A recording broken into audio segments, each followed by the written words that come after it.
Quand il est bien exposé, c'est un très beau blanc. Et j'ai d'autres nouvelles. J'ai rencontré Stone Bass. Nous sommes convenus de commencer à collaborer avec 2 livraisons. Pour la première, il faut d'urgence préparer une salle d'échantillon. Avec du matériel de la carrière Russia. Ok. Au moins, ça va équilibrer les choses. On va s'y retrouver. Super.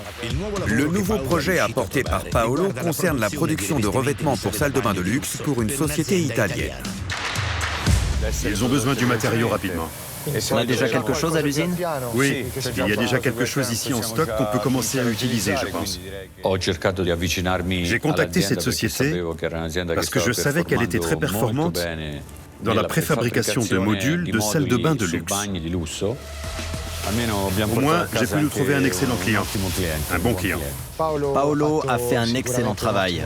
C'est le plus compétent d'entre nous.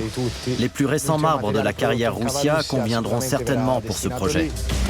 Mais les clients ont décidé d'envoyer leurs consultants aujourd'hui même à l'usine. Ils veulent s'assurer que les pièces destinées aux gratte-ciel qatari leur conviennent. Je vais faire le suivi. Ok, et nous, on prépare tout. Au revoir. Au revoir, Paolo. Avant de conclure l'affaire, il est impératif de réussir l'inspection inattendue. En attendant que le nouveau contrat soit finalisé, Michele a décidé de donner un coup de main à Luca en allant travailler là où il pense qu'il y a une veine de marbre Versilis. Je fais quoi, là? Quand tu monteras, tu redirigeras l'eau. D'accord. Ensuite, on se préparera à utiliser un coussin. Ok. Compris? Ouais. Ok. Une fois la coupe terminée, Ricardo va fermer l'eau. Michele, C'est quoi ce bazar? l'eau est coupée. Si tu veux renverser le vent, il n'y a pas d'eau. Pour la pression hydraulique du coussin. Il faut qu'on vérifie ce qui se passe. Toutes les opérations de la carrière nécessitent de l'eau.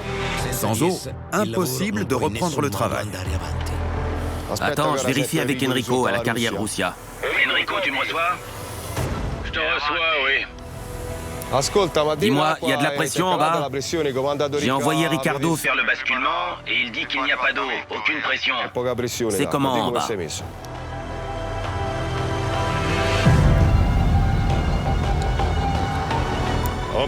pire que tout. On n'a rien ici, pas une goutte. Ok, Faut qu'on aille à l'atelier. on va parler à Sergio. Michele rapporte le problème à Sergio, le chef d'atelier. Sergio, Salut. Qu'est-ce qu'il y a? t'es tranquille là? Ouais. Et toi? Non, je suis plutôt contrarié. Je suis allé au réservoir pour ouvrir l'eau, mais son niveau est plutôt bas. Je l'ai vu sur le baromètre. Comme il y a de la pression là, ça vient probablement du pipeline. Pour préserver l'écosystème de la montagne, l'eau utilisée pour les excavations est recyclée par un système complexe et délicat de filtres et de pompes. L'approvisionnement court sur des kilomètres et une défaillance est très difficile à détecter. Faut se bouger, prendre tout l'équipement et aller voir. Si on n'a plus d'eau ici, on peut tous partir en vacances. Et puis cette eau-là, c'est celle qui va vers les carrières Piastrone et Catano. Sans eau, tout s'arrête. C'est ça. Pour l'instant, seule la carrière Russia est privée d'eau, car c'est la plus haute. Mais si la défaillance n'est pas repérée, les autres carrières s'arrêteront aussi. Je vais chercher l'équipement. Prends tout ce dont on peut avoir besoin et allons-y. Dépêche-toi.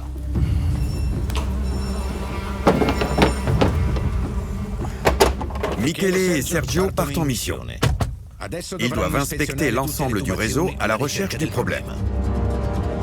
On va aller voir quel est le problème et essayer de le résoudre le plus vite possible. Sinon, on sera tous bloqués. Espérons que les dégâts sont mineurs.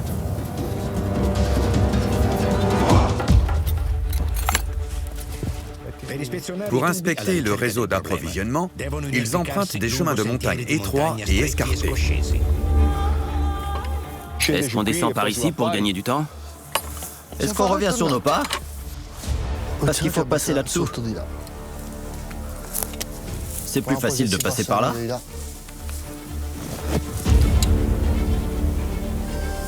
Tu as vu où le chemin tourne? Je pense qu'on peut passer par là.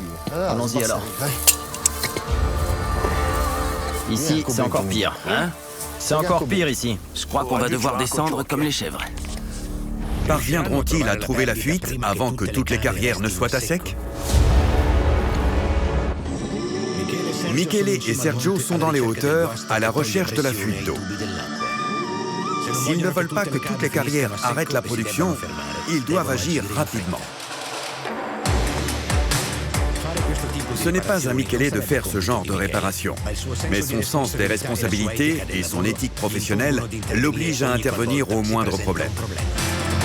Et Michele croit au vieil adage selon lequel, si vous voulez un travail bien fait, faites-le vous-même. Ici, c'est juste dévissé. Le filetage est fichu? Il y a des résidus dedans? Ouais, on devrait les enlever si on peut. Sinon, on peut remplacer le raccord. Le raccord s'enlèvera pas. Alors, il faut tout remplacer complètement. Hein? Après avoir inspecté une grande partie du réseau, ils savent enfin d'où vient le problème. L'un des tuyaux a cédé. Il doit être remplacé. Le tuyau s'est cassé là, au milieu du ravin. Des pierres sont probablement tombées pendant l'orage de la semaine dernière. Ou bien des animaux sont passés par là. Et puis, la tâche censée retenir le tuyau est vieille et usée. Ouais, faut aller en bas. Le problème, c'est que le tuyau cassé se trouvait dans une gorge et que pour mener à bien l'opération, ils doivent le remplacer et le refixer en place.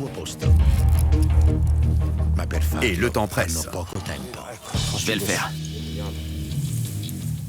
Tu dois le mettre ici, côté droit. Sûr. Alors je vais chercher un tuyau. Donc, faut éliminer celui-là. On va y aller en rappel avec la corde et le palan de levage. C'est ça.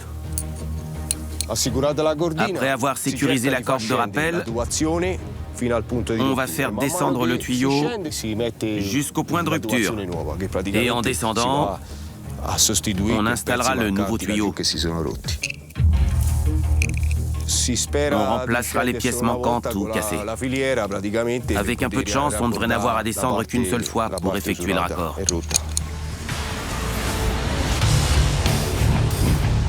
Dans la carrière Catino, Luca a abandonné sa méthode d'extraction habituelle, basée sur la puissance des excavatrices, au profit de vérins à vis plus délicats. Il espère ainsi préserver l'intégrité du banc sur lequel il travaille.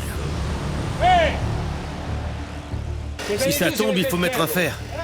Quand on utilise des vérins à vis, au fur et à mesure qu'ils se dilatent et écartent le banc de la paroi, le gain doit être préservé par des fers. Arrête ou je vais me faire mal. Il faut donc déplacer le vérin plus bas sans qu'il tombe au sol, car alors, il déplacerait la base du banc au lieu d'augmenter le gain en hauteur. Pour tout garder sous contrôle, la taille de la coupe doit être mesurée constamment. On est à combien? 90. Là, c'est ouvert. Je vais chercher l'excavatrice. Avant que ça bouge, j'abaisserai la pelle.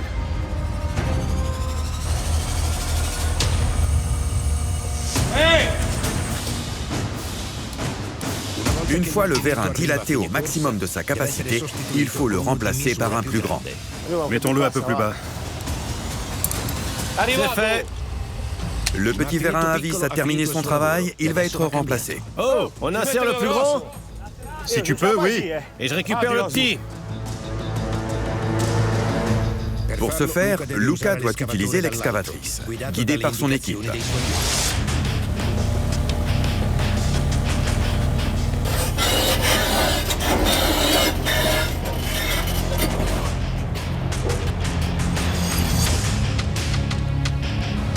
Fais-le venir par ici. Hey! Oh! Baisse! Plus bas. Cependant, placer le grand vérin s'avère compliqué. Faut le caler. Le manque d'expérience de Luca et de son équipe à travailler avec cet équipement provoque de nombreux retards. Tu le fais descendre? Oui.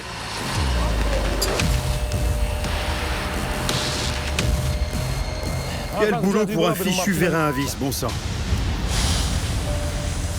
Dans la carrière piastronnée, Mario achève le renversement du banc de marbre blanc pur que l'usine attend pour refaire les pièces nécessaires à la clôture du projet The Broadway. Pour isoler la pièce centrale de grande qualité, Mario doit d'abord se débarrasser de la partie latérale. Dirige l'excavatrice vers celle-ci.